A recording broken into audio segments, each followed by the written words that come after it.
ዛሬ ልደቴ ነው። በኖርኩባቸው የህይወት ጥቂት ዓመታቶች የሚያስደስት፣ የሚያስከፋ፣ የሚያበረታ፣ ልብ የሚሰብር፣ የሚጠግን፣ የሚያስለቅስ፣ የሚያስቅ፣ አድካሚ ተራራ፣ አስደሳች ሜዳ በሆነ የህይወት መንገድ ውስጥ አልፌያለሁ። ከነ ስህተቴም ከነ ብርታቴም ህይወቴን እወደዋለሁ።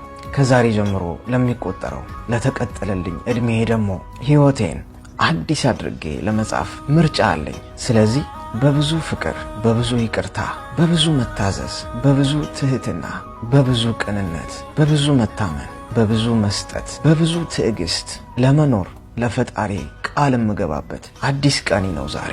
ሞት ቀኑ ደርሶ ወደ እኔ ሲመጣ የማላፍርበትን ታሪኬን ለመጻፍ ድጋሚ የተወለድኩበት ቀን ነውና አዲሱን መንገድ ዛሬ ጀምራለሁ። አደራ ደግሞ እድሜ ስንት ነው እንዳትሉኝ፣ እድሜ አይጠየቅም፣ ነውር ነው።